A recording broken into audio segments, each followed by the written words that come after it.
Stitchocalypse. This is episode 11. I'm Brittany, and I will be your hostess.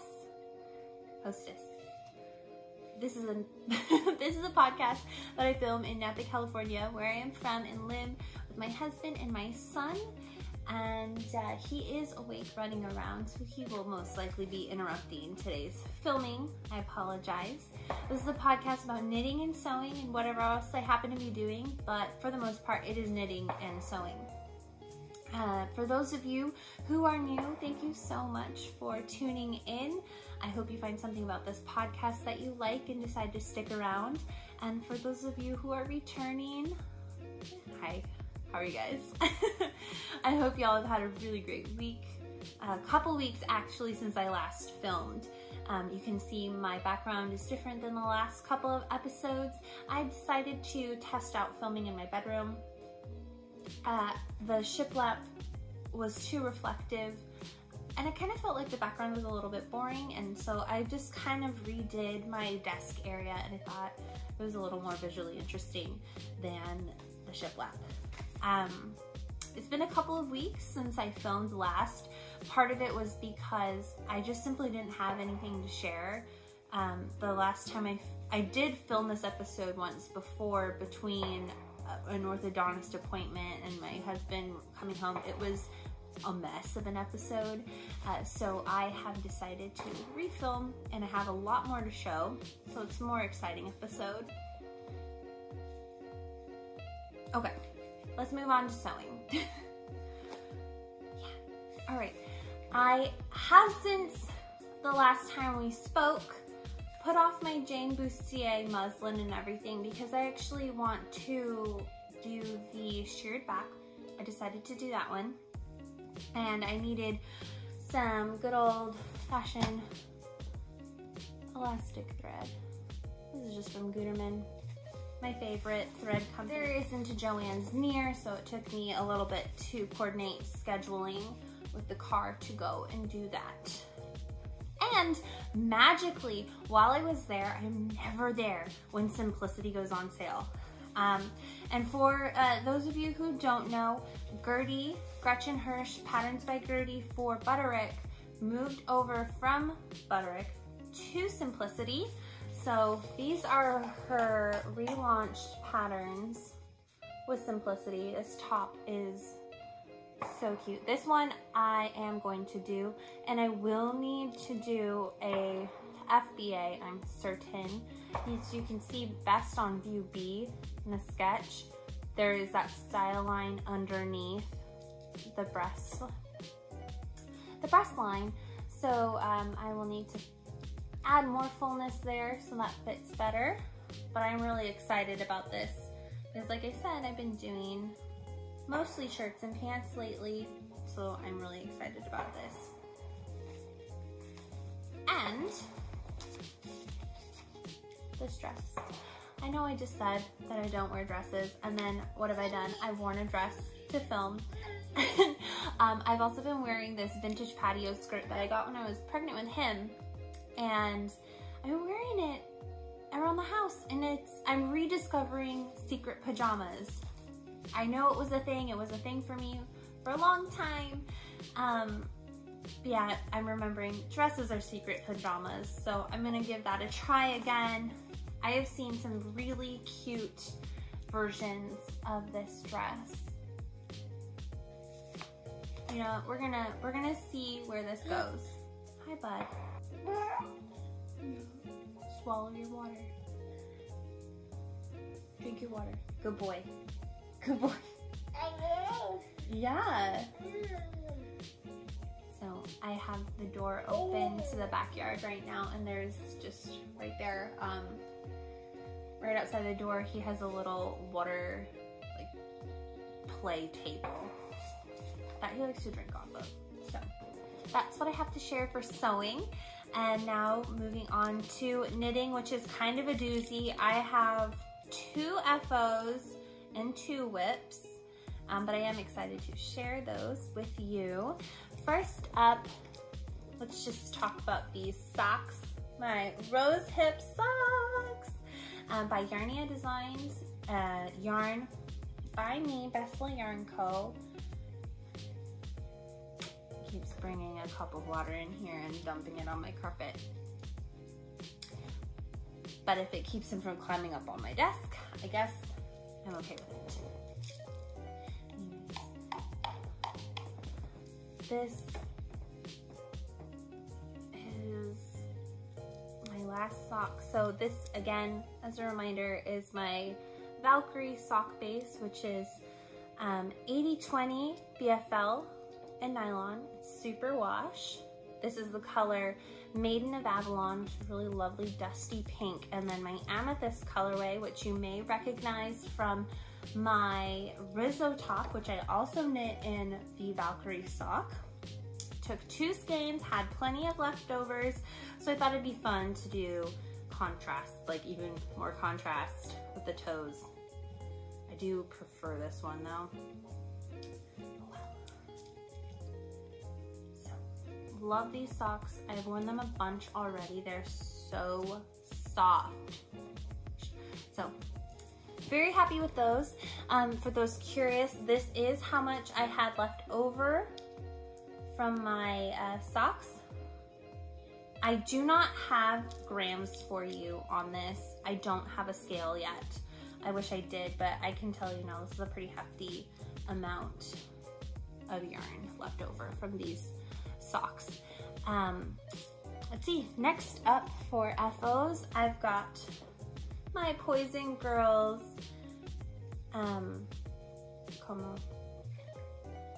Prima Donna Turban. This is the headband version, which I could wear. Here she is. I'm gonna take better pictures. So if you've been following me on Instagram, you've already seen my socks, and you already saw this if you watched my stories the other day. Took a picture wearing it. This is so stinking cute, and it looks amazing with hoop earrings. I'm a big fan of hoop earrings.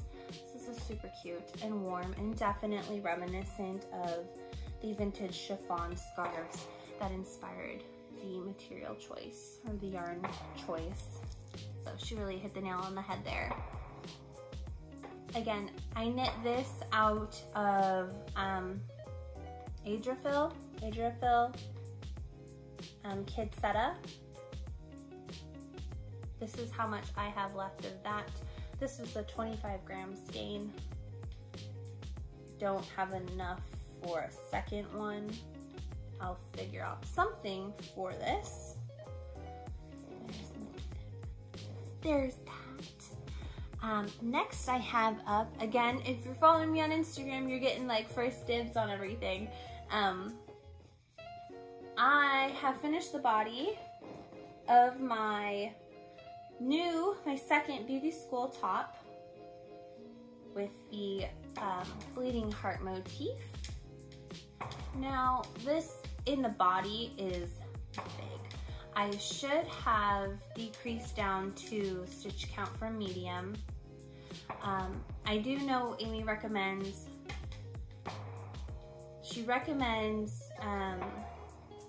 what is it? Having a hard time talking. She recommends beginning the increases for the underarms earlier in order to create more volume for the bust. And that way you're not adding more to the underarm and getting ill fit under the underarm. Because I was using this chart and I was getting a little frustrated, as you may have found out from previous episodes, I wasn't comfortable working that out along with working on the color work chart. So I did not do that, and I ignored my instincts to go down to a medium, but that's okay. This is gonna still be a really nice, cozy, it should be relatively form-fitting. Yeah, I might just steam block it to keep it from blocking out too big. Anyways, yep. So close up of the bleeding heart motif. Amy so kindly worked up. It's so freaking cool. My tension is a problem throughout. I do know that, but I've never done it before. I've never done intarsia before, so pretty excited about that. It was actually not too bad, not too bad. So there is down, so that's one whip. My second whip is, I came back to my double Dutch cardigan. I started this for Odin late summer last year. This is by Knitting Expat Designs, Mina Phillip, and it's a really lovely little cabled cardigan. So there's, I don't know what I don't know what you call this, as if this is just like a classic cable design, but I know the back, from what I understand, is a woven cable. So I actually ripped this out from what I had begun last summer and started to knit the next size up because he is pretty big already, and I wanted to make sure it fit him. So this is the size 2 to 4 years. And I actually, when I cast it on, I was able to get about here, cast on and knit to about here in the same day, all during nap time. It was amazing. So nap and after bedtime. So I just need to keep going on this one. I am a little worried I'm not gonna have enough yarn. I have one more cake, and this is the Tosh DK in Stormborns, the 4-ply superwash merino. I got it at my local yarn store last summer. So I'm really hoping that one cake is gonna do it, but I really don't think so. I'm almost done with the body. I have about 2 more inches on the body. Then I've got the sleeves, and then we have the collar, because it's like this cute little grandpa style collared cardigan with the button band down the front. So I may need to purchase a second or a third skein of this. And I think this is a yarn and colorway that's being discontinued. When I Googled it, that did come up a couple times, but I didn't actually click through to the page, so I'm not exactly sure. Who knows? So I might need to buy that real soon. So those are my FOs and those are my whips. I've been really good getting my stuff done. I have obviously whips that you've seen in the past that are still in the needles, so I'm going through one of those like whip purges. Yeah, trying to just finish them. So next I want to show you something I'm very, very, very excited about.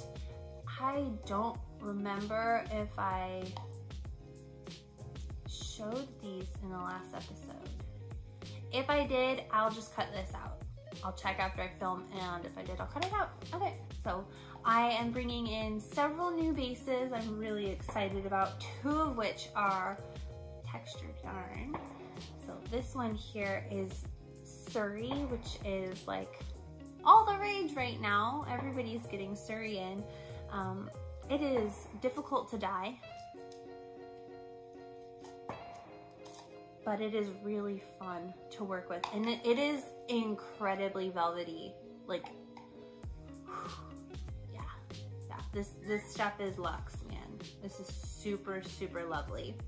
So I don't know what I'm gonna use this for. I'm very excited to use it, but we'll see. And then next, of course, is your classic mohair. So the stats on these, I think this is 70-30. I think this is 70-30 mohair, silk blend. Obviously, correct stats will either be on the video or on my landing page. You can see all of the bases that I carry and the stats thereof. No water inside. No water inside.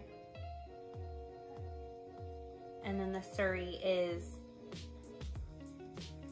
it's like nearly a 20, it's nearly 70-30. So I'm bringing these 2 in, and then I'm also bringing in a 80-20 superwash nylon and wool, merino wool. And Oh yes, and I'm bringing in merino and Donegal. I don't think that's how you say it, but I don't know how else to say it. So tweed, bringing in a tweedy yarn. I only brought in enough for 2 sweaters worth, one for me and one for a lucky customer, because I brought it in as a test and I plan on doing a Soldotna crop kit with it. Again, it's like all the rage, but for some reason, I'm super drawn to this design. I know there's a lot of Fair Isle and colorwork sweaters. Can you stop, please? And I've seen them all and they're very beautiful, but for some reason this one is just, I'm so drawn to it. Anyways, so I'm bringing in tweed to dye for that. Very excited. So that'll be in this week, and I am hoping that I will be able to do a pretty large shop update within the next couple of weeks. Still trying to decide if I'm going to go speckled or solids. I am going to do some tonals. I'm super excited to do tonals. Yeah. So there's that for shop news. As for personal,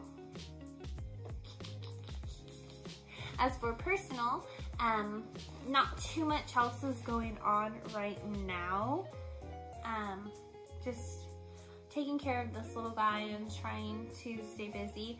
I am helping out at a daycare a couple days a week just for fun.